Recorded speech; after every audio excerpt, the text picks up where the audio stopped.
welcome to Star Wars for 100 Days, the ultimate fan countdown leading up to the release of Star Wars The Force Awakens. Today we're going to take a look at another chapter of Star Wars Clone Wars, the hit 2003 animated series from Cartoon Network and famed animator Genndy Tartakovsky. Today's episode is one of my absolute favorites, and it definitely goes back to the roots of Star Wars. This one is about an epic space battle featuring the greatest pilot in the entire galaxy, Anakin Skywalker. If there's one thing that was missing from the prequel trilogy, I think that it was an abundance of giant space battles.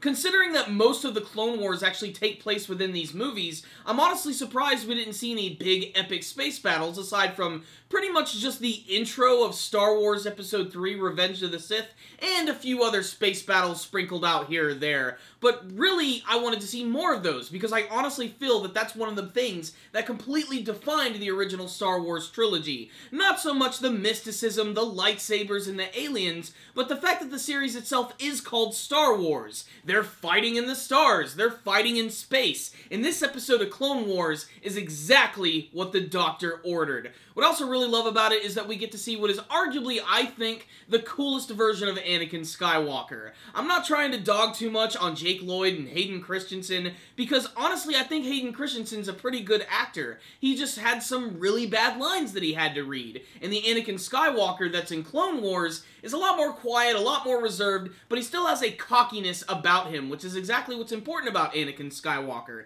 He feels that he is the best pilot in the galaxy, but he certainly proves it in this episode as he fights along his clones, literally taking down hundreds, if not thousands, of Geonosian starfighters. This episode here is also really intense and features a lot of really fast, fluid animation as you get to see his Jedi starfighter flying through all of these different ships, taking down multiple Geonosian fighters, and there's a few memorable moments as well, where he's actually able to instruct his clone troopers to take out multiple ships at once when he actually leads all of them to the bow of this Acclamator Star Destroyer, flies up towards it, and as he's flying past it, he orders all of the clone troopers to fire these clusters of missiles, which he barely dodges, which all end up bombarding into the Separatist army. This is all followed by this amazingly tense sequence where a few of the missiles actually end up following Anakin Skywalker, but he guides them into this Separatist ship, which ends up destroying it from the inside. Frickin' Star Fox style. The episode ends with Anakin and his forces seemingly winning the battle when suddenly a mysterious ship pops up from out of nowhere, piloted by the Dark Jedi herself, Asajj Ventress.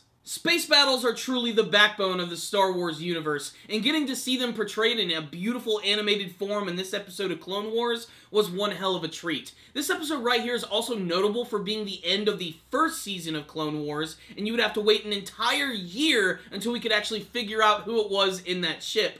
Although longtime viewers will know that it is indeed Asajj Ventress, and viewers who are watching for the first time would probably assume that because it is her mission to go after Anakin Skywalker. This is of course going to lead to another awesome space battle and another big confrontation between Anakin and Asajj Ventress. And there's a few other little surprises that are going to be popping up. The second season of Clone Wars is where I really think that the series truly came into its own, both from a storytelling standpoint and from an animation standpoint. And this week's episode was exciting. It truly put the wars in Star Wars. So check out this episode, check out the entire Clone Wars saga, because honestly, I think it's more entertaining than the entire prequel trilogy. I mean, I say just skip those movies and just watch all of Clone Wars. It'll tell you exactly everything that you need to know. You'll get to know that Anakin was a Jedi Knight, that eventually his anger was beginning to overcome him, and that's what actually drove him to the dark side. You can see small hints of that actually in this episode with just the way he displays his cockiness. Not to mention, he also has a few classic lines that Darth Vader said himself. So, pretty freaking great episode right here. But I want to hear from you guys. Are you fans of Star Wars Clone Wars, the 2003 version? Did you have an opportunity to watch this when it was released? Have you seen this episode? What did you think about it? Please tell me in the comment section below. I would also love to hear what you guys are looking forward to seeing in the brand new movie, Star Wars The Force Awakens. Thank you guys for watching this video. Make sure to like it, share it with your friends, and subscribe to the channel. Thank you guys again for watching, and as always, may the Force be with you.